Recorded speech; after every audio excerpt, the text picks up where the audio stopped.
Hello and welcome back, RBG family and friends. Today we are in the RBG kitchen yet once again. Today I am bringing you an easy chicken and cheesy enchilada.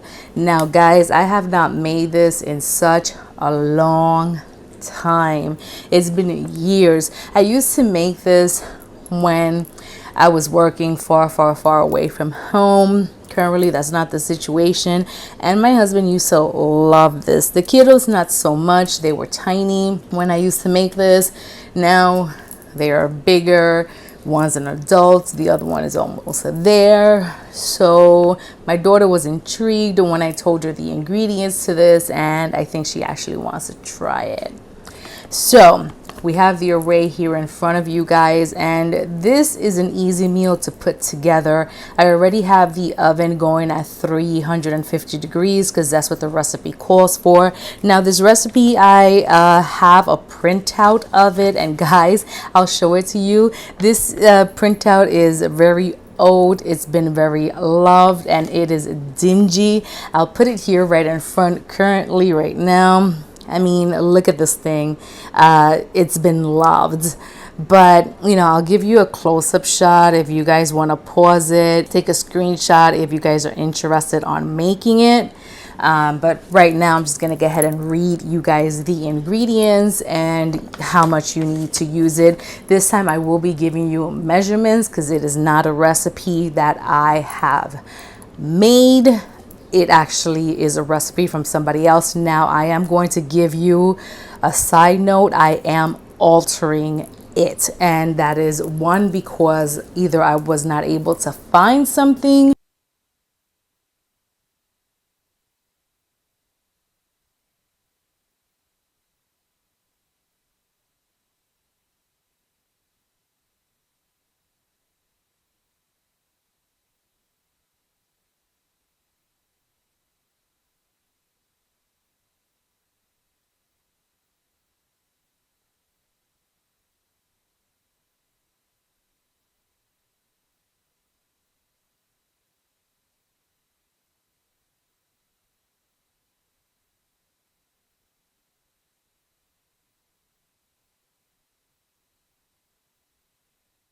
If you have leftovers, you just have two meals in one.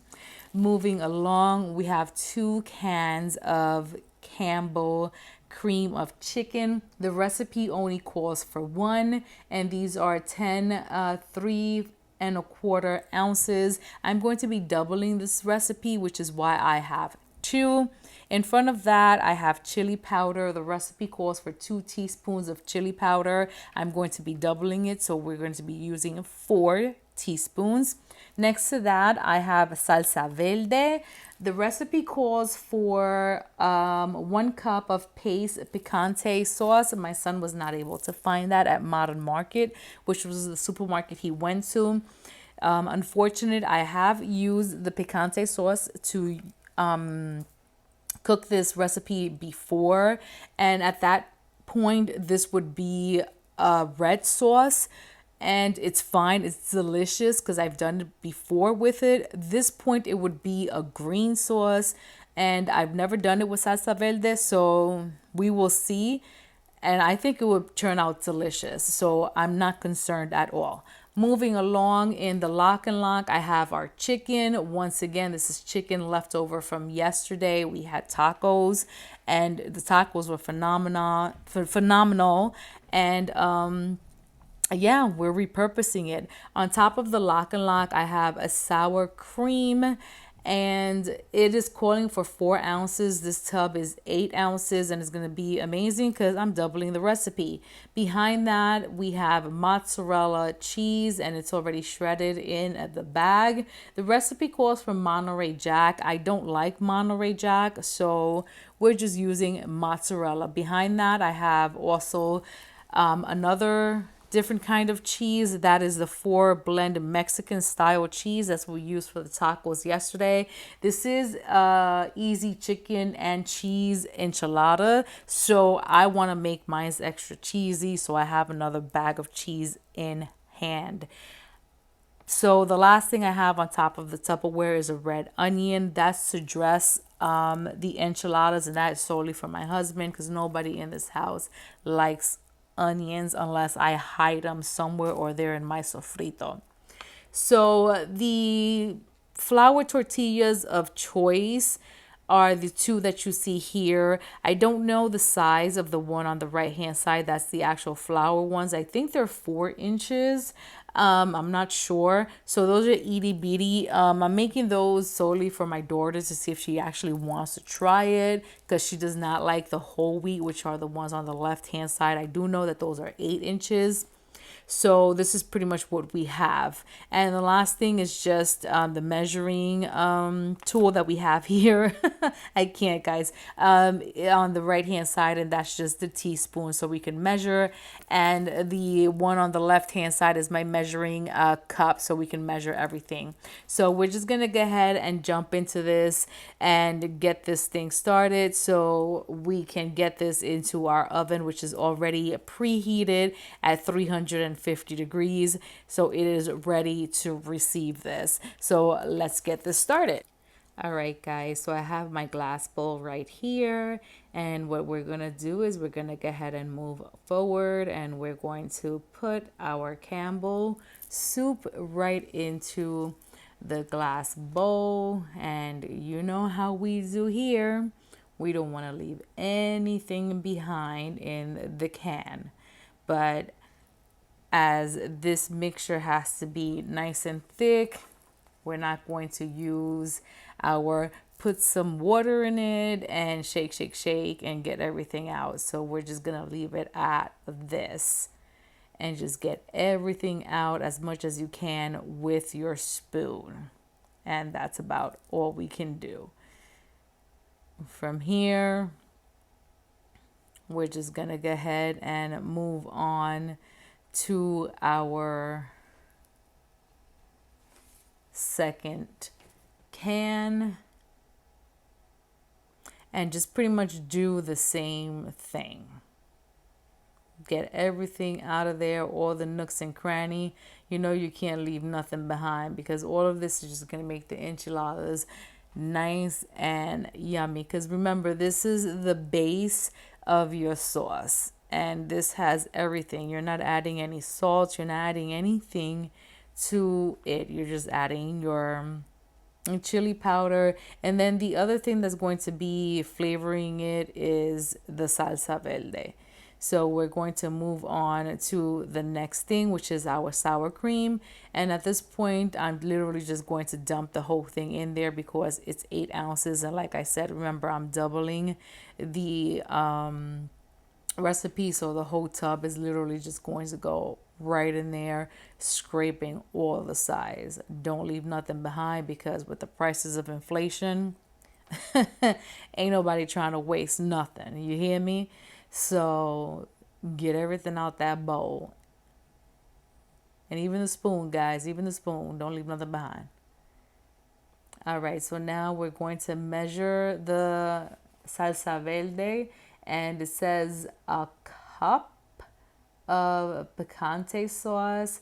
But actually, I want to make it pretty spicy. And since I'm doubling it, I think I'm going to add a little bit more. I ran out actually of the other one and I'm using the costañita. I actually prefer the costañita, so I had to open that one. So there it goes. It is amazing. This sauce is so good, guys. I mean, if you haven't tried it, you should go try it. I mean, it's delicious if you make it at home. I have done salsa verde at home before when I didn't grow it. I actually went to the market and did it, but it's delicious. All right, so now we're moving on to the chili powder. And we are going to add 3 tablespoons because I know that the salsa verde is going to make it a little bit on the spicy side. So I don't want to add the full 4 teaspoons. So I'm only going to add 3. I'm playing it on the safe side, guys. I think it's already going to be already as spicy as it can get. And I'm not a spice girl. My husband can tolerate some spice, but I sure can't. So I'm not trying to do that. All right, so now we're just gonna take our spurtle here and we're just gonna mix, and we're just gonna combine everything until this looks nice and light green and hopefully smells delicious. And then we will be right back with you guys to show you the consistency. Okay guys, so I mixed it in completely and this is what it looks like. It looks beautiful and it's nice and thick and it smells bomb. All right, so we're gonna go ahead and set this to the side for right now, because what it says here is stir 1 cup of the soup mixture in with the chicken and cheese in a large bowl. So gotta go find us another bowl, right? Be right back. All right, found one. My green one that to this thing's been loved and needs to go into the garbage, but I digress. All right, so I went ahead and filled up the cup with the chicken, and it says 2 cups of chicken, but like I said, I'm doubling it, so I have 4 cups and a little bit more because we want our enchiladas chunky. So I'm not trying to leave any of it behind. We're trying to get every single nook and cranny of that meat in there. All right, and it also wants us to put our cheese in here, and cheese, it wants 1/2 cup of cheese, and my cheese of choice, like I told you guys, is going to be mozzarella, and it wants 1/2 cup. We want it cheesy. How many cups does the bag say? How many cups? 8 ounces, so that tells you it right there. Oh guys, I'm tired. It is almost 7 o'clock here in the RBG family. So okay, cups, so 1/2 cup. Okay, so 1 cup. I'm about to just throw in the whole bag in there and just because at this point, yeah, that's exactly what we're gonna do, guys. The whole cup, the whole bag. It's called a day. And now what it's saying is it wants 1 cup of the soup mixture. So now we get to bring the soup mixture back, and now we're gonna spoon in the mixture in here. Be nice if I got a spoon. So let me spoon in the soup mixture in here and I'll bring you guys back. All right, so there's 2 cups of the soup mixture, and that is all gonna go right in here. And at this point, we're just going to mix all of this well and make sure that all of this is incorporated with each other, because this is going to be the filling for the enchiladas. And that's pretty much all she wrote. You see how easy this is? It's so much, I guess, you know, I'm making it more complicated. Yes, I'm roasting myself, guys. I'm making it more complicated on explaining it. But it is easy to put together, and I guess it is easier because I already have the meat cooked from a dinner from yesterday. So now all we're gonna do is we're just gonna incorporate it together. I'm using my spurtle because it's easier for me. Let me scoot you guys a little over here so you can see what I'm doing. I'm using my spurtle because, you know, that's what I have on hand, and it's already, you know, used and loved with the ingredients from it. But you can easily just use your hands, which I'll probably incorporate that in a second just to clean up my spurtle a little bit. But this is as easy as it gets, guys. And once your mixture is nice and incorporated, which mine is starting to look pretty darn close, it's gonna look like this. So we are getting really close to putting this in our baking dish.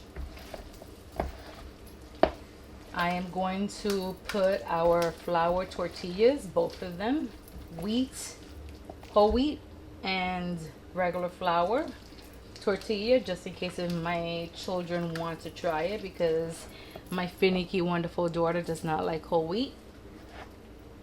And I'm going to heat them up because it's easier to roll them when they're heated. I'm going to stuff them, and I'm going to start putting them in the baking pan so we can get them in the oven. I'm going to heat the flour tortillas, and I'll be right back with you guys. All right, so I guess you can call this the assembly line. That's what I'm calling it. So over here, I have the baked dish already ready to go. I went ahead and sprayed the bottom a little bit with some avocado oil, because in the past when I've done these, I don't know, for whatever reason, they have wanted to, or have stuck to the bottom of my plate, so, or my baking dish. So this is what we're at right now. So this over here looks amazing, looks juicy. This is where we have some different gloves. Went ahead and changed these. And this has already been heated in my microwave oven. As you can see, this is nice, and now it's, you know, cool to the touch, but you see how easy it is now to roll.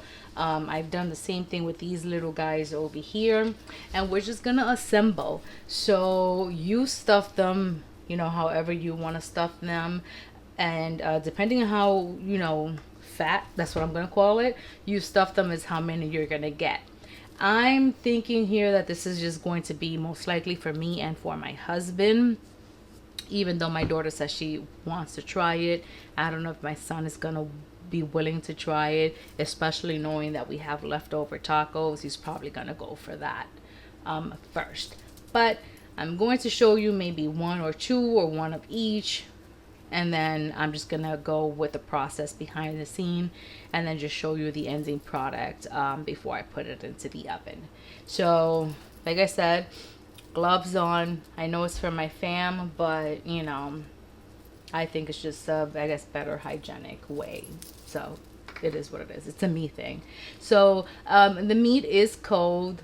Like I keep saying, it is, you know, from yesterday, so it's cold. I'm gonna start off with, you know, right about this. And here, if you want, you can go ahead and sprinkle more cheese. It's really up to you if you want them cheesier. I think what I'm gonna do at the end is actually sprinkle some more cheese on the top. So what I'm doing is I'm just laying it kind of like a log style, if you will. And I'm gonna try to see if I can push it over this way, like that. I think that's about good enough. And then I'm going to try to literally just kind of do like a tuck and roll, if you will. I don't know if you can see it there. And these guys are going to be chubby.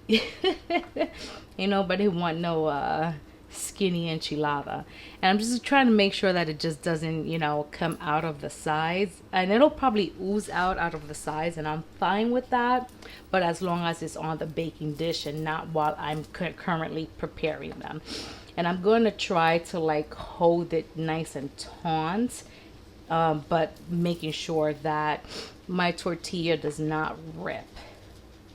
And just keep rolling in, and at that point, there you have it. Now when you're going to place it on your baking dish, what they're telling you is to make sure that you have the seam laying down on your baking dish, just like that. And this is how it's going to look. And just like that, you're going to continue to place one after the other, one after the other, one after the other. Now the little ones are going to be a little more complicated, because maybe, yeah, I can fit one here, one here. So let's do just one small one just for the sake of the video, and then I'm gonna do the rest of them off camera. So this one obviously is not going to take that much meat, but it's going to be the same concept. I'm going to lay it down like log style, pull it towards me, and then just pretty much tuck and roll all the way till the end pretty much, and there you have it. You know, it's kind of like making flautas. The only thing is that with this, you're not frying it. This one, you're putting it in the oven to bake it. So let me go ahead and move forward and push forward with this. It'll move quicker like this, and then I will bring you guys back in for the next step and putting it in the oven. Well, guys, I ended up with 9 of the big ones, 6 of the little ones. I ended up double stacking them because you can call it lazy or whatever it is that you want to call it, but I was not ready to do another whole baking dish, even though I can, but what's the point? Just to put 7. It don't make no sense to me.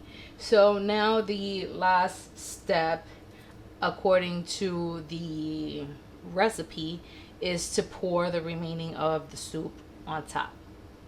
So that's what we're gonna do.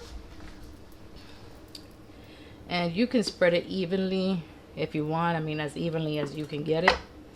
I mean, I find that to be quite difficult. Remember, this is gonna find its way down to the nooks and cranny anyway, so you don't have to, like, you know, stress about it. I'm just making sure I get everything I can. You know how I am. I just hate leaving anything behind. So, you know, as heavy as this bowl is, I'm just trying to make sure that this spurtle, I am putting her to work. And getting as much as I can of this mixture, because guys, it smells so good. And now, if you can, just like try to, you know, push it into the nooks and cranny. You know, if you have too much here, just pick it up over here and just dress it and make it pretty. So that's what I'm gonna end up doing, and then I'm gonna put some cheese. All right, so a top dressing of cheese. This time I used the 4 cheese Mexican blend because I didn't have any more of the mozzarella, because y'all saw me put the whole bag literally into the chicken mixture. I can't. So now it's just gonna go into the oven. The recipe calls for 40 minutes or until you see it bubbling. So we're just gonna watch this closely. It's literally 7:09 here in the RBG household, so I think my husband probably woke up from his nap and he's probably hangry. So we're gonna put this in there in a rush and in a hurry, so it could be done hopefully ASAP. And since the meat is already cooked, well done, and it's dark meat, hopefully it'll be quicker than 40 minutes. So next time you guys see me, it'll be a snap of your fingers or a blink of an eye, but it'll hopefully be 40 minutes or less for us. So BRB. All right, guys, here you have it. We are back. It's been about 37 minutes, and this is the final product. It is nice and crispy on the top. All the cheese has melted, which is what you see of the residues on the right hand side and a little bit on the left hand side on the corners, which look, you know, a little crispy burnt, but I'm not even worried about that. What I'm worried is what's in the middle and what's underneath, which looks ooey gooey and delicious. I went ahead and already sampled the sauce a little bit, and guys, it is delicious. It has a nice little kick, but not enough to be like, oh my god, I need to run for water and I can't, like, you know, finish my meal. It's enjoyable and it's delectable. It's yum yum. So my husband has already come into the kitchen, and it was like dinner, but it is done, so I can happily go get him and be like, listen, whatever it is that you're doing, stop, it's time to eat, because it's nice and warm. My daughter already told me she's not gonna eat. She actually took tacos with her to school, so, and then decided to have McDonald's for dinner. So you know, kids' choices. My son is probably gonna have leftover tacos, and that's fine with me. We are actually gonna dig into this, and guys, it's not going to disappoint. So let's bring it home. Guys, enjoy this view. I hope you guys try the recipe. It is amazing as it is, but like I tell you, or I told you guys, you can make it your own. You can alter it, you can fine tune it, and that means you make the recipe your own. Just because they give you something in plain black and white, you print something, you see something that somebody else is doing, does not mean that you can't alter it. Once you alter it, that means that it is your own recipe. I love doing things like that, especially for me, that I'm a finicky, picky eater, and that's amazing. That's perfect. But anyway, guys, I'm gonna stop rambling, as I guess, you know, I'm gonna title myself the Rambler, and I'm going to just dig in. So guys, if you love this recipe, please recreate it, please make it your own. Tag me and let me know how you did it and how you like it. From my family to yours, it is dinner time. It is damn near almost 8 o'clock at night here, and we are going to enjoy. So I hope you guys like this video. I hope that you guys are enjoying what we are creating for you guys. So please, if I ask you guys to please like, comment below, please subscribe if you haven't done already. Please also share our videos so that YouTube knows that we are creating amazing, likable, and shareable content. It will help our algorithm. It'll help us grow and just join into this marvelous, wonderful community. And as always, guys, we love you guys, and we will see you guys on our next one. Bye.